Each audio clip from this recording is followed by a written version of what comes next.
Hello students, I am Sanjay Kumar Singh, your English teacher. Today I have taken chapter 6, chapter 6, past indefinite tense. In the last video, you have read about the present indefinite tense. Now I am going to teach you about past indefinite tense. प्रिय बच्चों, मैं आज आपके लिए आपके advance translation and grammar का जो book है एडवांस ट्रांसलेशन एंड कंपोजिशन से चैप्टर 6 लेकर आया हूं। आज आपको पास्ट इंडेफिनिट टेंस के बारे में पढ़ना है, पास्ट इंडेफिनिट टेंस के बारे में समझना है। पिछले वीडियो में आपने प्रेजेंट इंडेफिनिट टेंस के बारे में पढ़ा, प्रेजेंट टेंस के बारे में पढ़ा। तो पास्ट इंडेफिनिट के बारे में आज हम लोग पढ़ेंगे। तो सबसे पहले किसी चीज़ का पहचान होता है, इंट्रोडक्शन होता है। तो पहचान पास्ट इंडेफिनिट टेंस का क्या है भाई? तो पास्ट इंडेफिनिट टेंस का जो वाक्य होता है, सेंटेंस होता है, उस वाक्य के अंत में प्रायः आ, या, ई, ए आदि का उच्चारण निकलता है। मतलब जो हिंदी का वाक्य होता है, जैसे मैं गया, वह आया, तुम खाए, मतलब प्रत्येक वाक्य के अंत में या, ए, ई आदि रहता है। तो हमें समझना चाहिए कि यह किस टेंस का वाक्य है। तो यह पास्ट इंडेफिनिट टेंस का वाक्य है। यह पहचान है। सबसे पहले हम पहचान के द्वारा वाक्य को पहचानने का प्रयास करते हैं। उसके बाद हम आते हैं नियम पर कि भाई इसको कैसे हम अनुवाद बनाएंगे, कैसे ट्रांसलेट करेंगे, या इंग्लिश में दिया हुआ तो कैसे समझेंगे हम उसको। तो उसके लिए जो रूल्स होते हैं, नियम होते हैं, पहले हम देख लेते हैं उसके बारे में। अफर्मेटिव स्टेटमेंट मतलब जो स्वीकारात्मक कथन होता है। तो स्वीकारात्मक कथन में सभी सब्जेक्ट्स के बाद वर्ब के पास्ट टेंस या सेकंड फॉर्म का इस्तेमाल होता है। मतलब सेकंड फॉर्म V2 वर्ब का दूसरा रूप, उसको पास्ट टेंस में कहा जाता है। तो सबसे पहले आप सब्जेक्ट रखते हो, उसके बाद V2 वर्ब का दूसरा रूप सेकंड फॉर्म आप डालते हो। अब फिर जो भी वर्ड होता है सेंटेंस में उसे आप डालते हो, फिर उसका प्रयोग आप करते हो। नेगेटिव स्टेटमेंट में हम देख लेते हैं नकारात्मक कथन में क्या होता है। तो नकारात्मक कथन में सब्जेक्ट के बाद डिड प्लस नॉट का प्रयोग किया जाता है, और सब्जेक्ट के बाद डिड नॉट का इस्तेमाल करते हैं। और डिड नॉट के बाद हम वर्ब को प्रेजेंट टेंस में रखते हैं।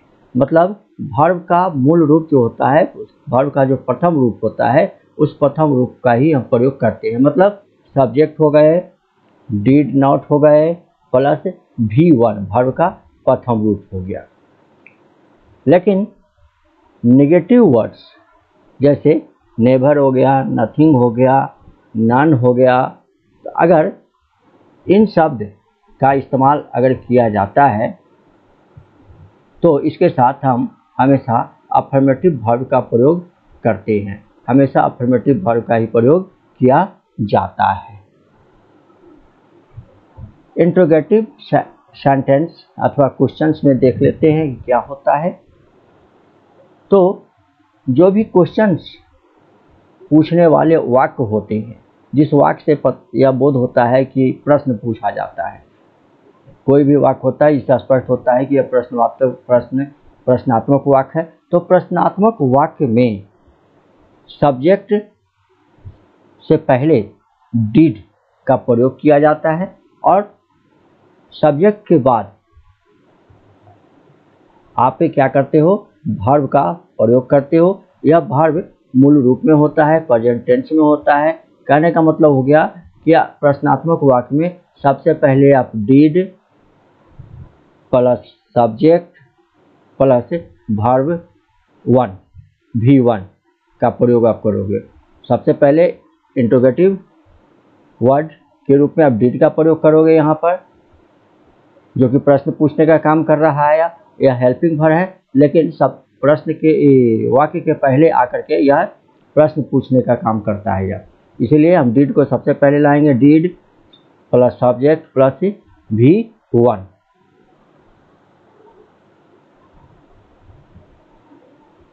नेगेटिव क्वेश्चंस में सब्जेक्ट के बाद नॉट आदि का प्रयोग किया जाता है।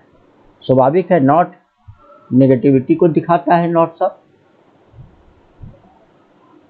क्वेश्चंस वर्ड जैसे where, why, who, when, how, बहुत सारे हैं प्रश्न सूचक शब्द। तो इंट्रोगेटिव वर्ड से शुरू होने वाले जो भी सेंटेंस होते हैं, तो इंट्रोगेटिव वर्ड्स जैसे, जिसको हम शॉर्ट में WH भी कहते हैं, मतलब WH इसीलिए कहते हैं कि प्रत्येक वर्ड में W और H का इस्तेमाल होता है। जैसे WHERE वेयर हो गया, WHY व्हाई हो गया, WHEN व्हेन हो गया, WHO हु हो गया, WHY व्हाई हो गया। तो यह इंट्रोगेटिव वर्ड्स हो गए। तो इंट्रोगेटिव वर्ड से शुरू होने वाले सेंटेंस में क्या करते हैं, हम डीड का प्रयोग करते हैं, लेकिन डीड के प्रयोग से पहले हम इंट्रोगेटिव वर्ड्स का प्रयोग करते हैं।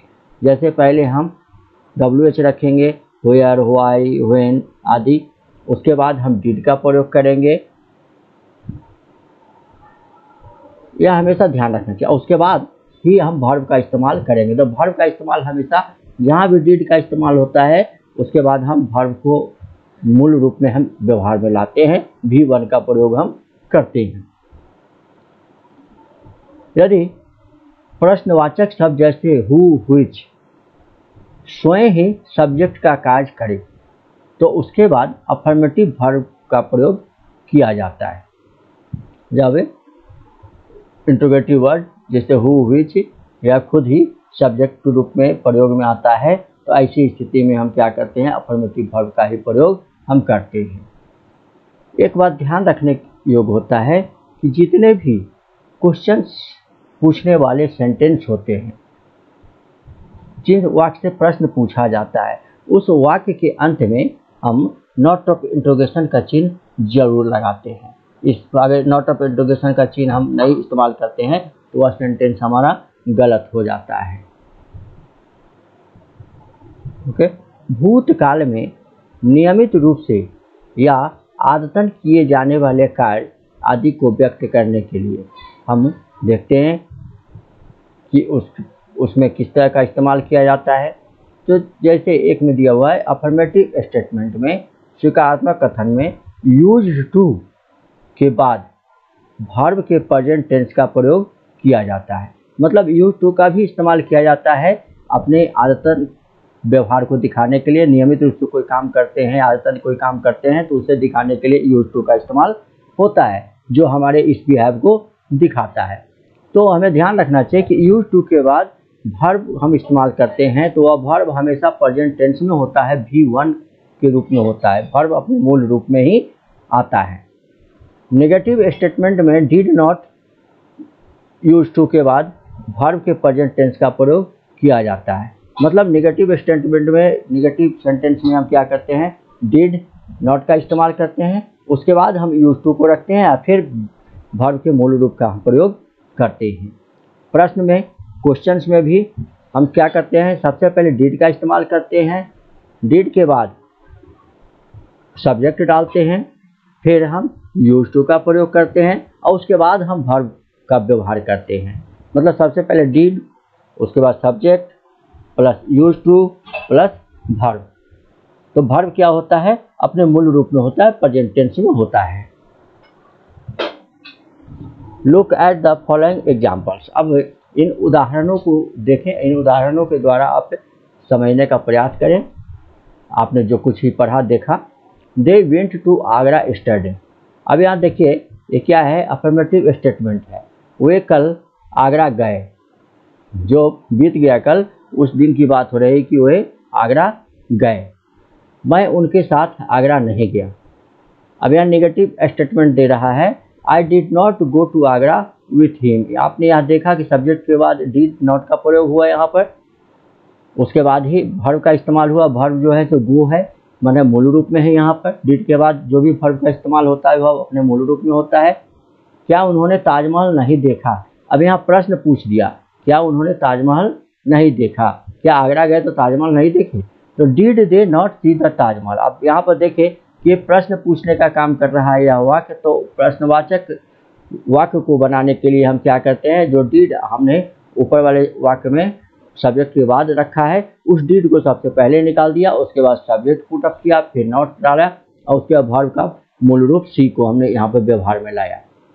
क्या वे प्रतिवर्ष ताजमहल देखने जाया करते थे? आपने देखा था कि आदतन कोई काम होता है, नियमित रूप से अगर कोई काम किया जाता है तो उसके लिए यूज टू का प्रयोग हम करते हैं। तो यहाँ भी हमने देखा, यहाँ भी हम देख रहे हैं कि क्या वे प्रतिवर्ष ताजमहल देखने जाया करते हैं। यहाँ प्रश्नवाचक भी है, प्रश्न भी पूछ रहा है। तो सबसे पहले प्रश्न वाला शब्द हम रखते हैं डिड, उसके बाद सब्जेक्ट, उसके बाद यूज टू, उसके बाद वर्ब का मूल रूप गो। तो did they use to go to see Taj Mahal every year? क्या वे प्रतिवर्ष ताजमहल देखने जाया करते थे? सॉरी, यहाँ पर ताजमहल के पहले दी छूट गया है मिस्टेक से। आप उनके साथ आगरा क्यों नहीं जाया करते थे? आप उनके साथ आगरा क्यों नहीं जाया करते थे? अब यहाँ इंट्रोगेटिव वर्ड से यह सेंटेंस को शुरू किया गया है। तो सबसे पहले हमने इंट्रोगेटिव वर्ड्स रखा, उसके बाद डिड रखा, उसके बाद सब्जेक्ट रखा। और चूँकि निगेटिव भी है इसीलिए नॉट का भी इस्तेमाल किए, और चूँकि यह रेगुलरिटी और आदतन दिखाया जा रहा है कि नहीं जाया करते थे, तो उसके लिए हम यूज टू का भी प्रयोग यहाँ पर किए। उसके बाद वर्ब का प्रथम रूप का इस्तेमाल किया गया।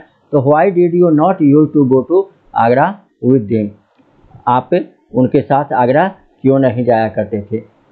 बच्चों आप ध्यान देंगे एक बार कि 3 नंबर वाक्य में did they not C the Taj Mahal होना चाहिए, लेकिन यहाँ सॉरी है लिखा हुआ है 4 नंबर वाक्य में did they use to go to see the Taj Mahal होना चाहिए, लेकिन बाय मिस्टेक यहाँ पर नहीं हो पाया, नहीं लिखा पाया थी, लेकिन आप यहाँ पर करेक्ट कर लेंगे। ओके स्टूडेंट्स, तो आप इस वीडियो को गौर से देखें और इसे समझने का प्रयास करें कि पास्ट इंडेफिनिट का जो वाक्य होता है उसे हम कैसे हम बना सकते हैं। अगर हिंदी होगा तो अंग्रेजी कैसे बना सकते हैं, अंग्रेजी होगा तो उसका हिंदी कैसे बना सकते हैं। एवं प्रकार से अब इन उपयुक्त नियमों का इस्तेमाल करते हुए आपके बुक में बहुत सारे एक्सरसाइज हैं, उन एक्सरसाइज को आप बनाने का प्रयास करें, समझने का प्रयास करें। कहीं कहीं अगर कुछ प्रॉब्लम आपको महसूस होगा तो आप ज़रूर हमसे संपर्क करेंगे और उसे सब फिर हमारे सामने आप प्रश्न रखेंगे, मैं उसे क्लियर करूँगा। ओके, धन्यवाद।